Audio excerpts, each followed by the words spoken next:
जय कृष्ण मुरारे राधे श्याम। जय श्री रामचंद्र जी। जय बजरंगबली। जय माता दी।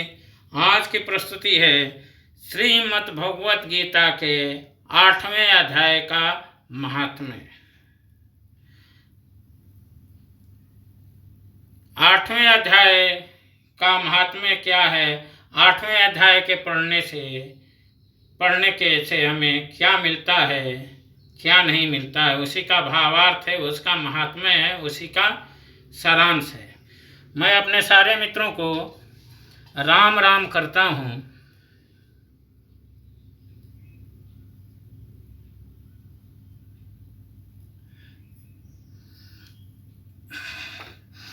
मैं अपने सारे मित्रों को राम राम करता हूँ। रोवा लोगों से हमार निवेदन बाकी हमारी ये वीडियो के लाइक आज सब्सक्राइब करत हुए हमार उत्साहवर्धन रौरा सब करब। आज के विषय बा श्रीमद् भगवत गीता के 8वें अध्याय का महात्म्य का फल है। 8वें अध्याय का महात्म्य। भगवान शिव कहते हैं, देवी अब 8वें अध्याय का महात्म्य सुनो। उसके सुनने से तुम्हें बड़ी प्रसन्नता होगी। लक्ष्मी जी के पूछने पर भगवान विष्णु ने उन्हें इस प्रकार 8वें अध्याय का महात्म्य बतलाया था। दक्षिण में अमरतकपुर नामक एक प्रसिद्ध नगर है।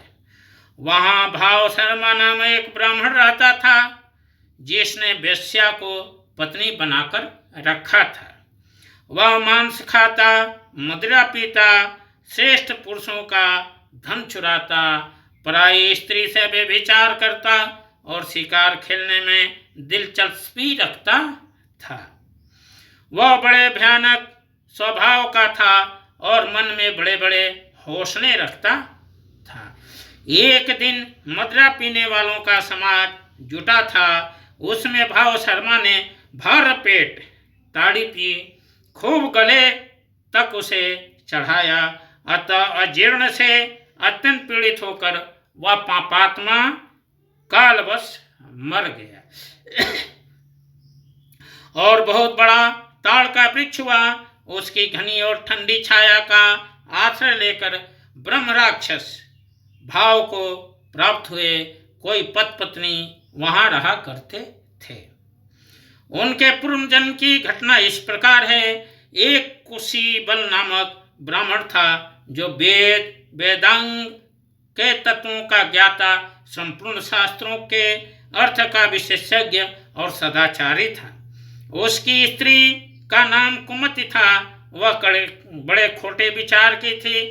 वह ब्राह्मण विद्वान होने पर भी अत्यंत लोभवश अपनी स्त्री के साथ प्रतिदिन भैंस, कालपुरुष और घोड़े आदि का बड़े दानों को ग्रहण किया करता था। परंतु दूसरे ब्राह्मणों को दान में मिली हुई कौड़ी भी नहीं देता था।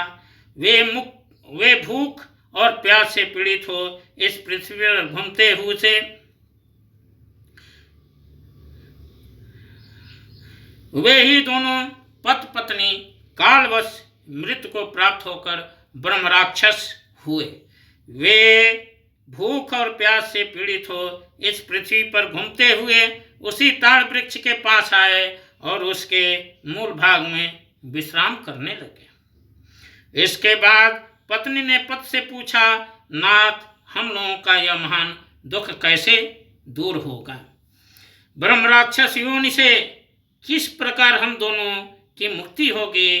तब उस ब्राह्मण ने कहा, ब्रह्म विद्या के उपदेश, अध्यात्म तत्व के विचार और कर्म विधि के ज्ञान बिना किस प्रकार संकट से छुटकारा मिल सकता है? यह सुनकर पत्नी ने पूछा, किम तद ब्रह्म, किम ध्यात्मम, किम कर्म पुरुषोत्तम? पुरुषोत्तम वह ब्रह्म क्या है, अध्यात्म क्या है और कर्म कौन सा है? उसकी पत्नी के इतना कहते ही जो आश्चर्य की घटना घटित हुई उसको सुनो। उपयुक्त वाक्य गीता के 8वें अध्याय का आधा श्लोक था। उसके श्रवण से वह वृक्ष उस समय ताड़ के रूप को त्याग कर भाव शर्मा नामक ब्राह्मण हो गया।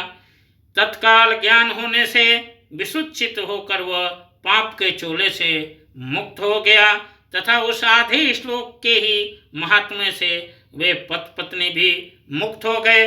उनके मुख से देववात ही 8वें अध्याय का आधा श्लोक निकल पड़ा था। तदंतर आकाश से एक दिव्य विमान आया। वे दोनों पति पत्नी उस विमान पर आरूढ़ होकर स्वर्गलोक को चले गए। वहाँ का यह सारा वृत्तांत अत्यंत आश्चर्यजनक था।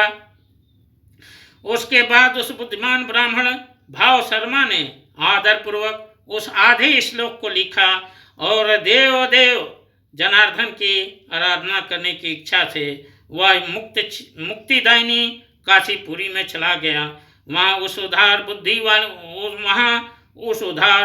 बुद्धि वाले ब्राह्मण ने भारी तपस्या आरंभ की। उसी समय क्षीर सागर की कन्या भगवती लक्ष्मी ने हाथ जोड़कर देवताओं के भी देवता जगतपति जनार्दन से पूछा, आप सहसा नींद त्याग कर खड़े क्यों हो गए? श्री भगवान बोले, देवी काशीपुरी में भागीरथी के तट पर बुद्धिमान ब्राह्मण भाव शर्मा मेरे भक्ति रस से परिपूर्ण होकर अत्यंत कठोर तपस्या कर रहा है। वह अपनी इंद्रियों को बस में करके गीता के 8वें अध्याय के आधे श्लोक का जप करता है। मैं उसकी तपस्या से बहुत संतुष्ट हूँ। बहुत देर से उसकी तपस्या के अनुरूप फल का विचार कर रहा था। प्रिय, इस समय वह फल देने को मैं उत्कंठित हूँ। पार्वती जी ने पूछा, भगवान श्री हरि सदा प्रसन्न होने पर भी जिसके लिए चिंतित हो उठे थे, उस भगवत भक्त भाव शर्मा ने कौन सा फल प्राप्त किया? श्री महादेव जी बोले, देवी दुष्श्रेष्ठ भाव शर्मा प्रसन्न हुए। भगवान विष्णु के प्रसाद को पाकर आत्यंतिक सुख मोक्ष को प्राप्त हुआ तथा उसके अन्य वंशज भी जो नरक यातना में पड़े थे उसके शुद्ध कर्म से भगवत धाम को प्राप्त हुए। पार्वती, 8वें अध्याय का महात्म्य थोड़े में ही तुम्हें बताया है, इस पर सदा विचार करते रहना चाहिए।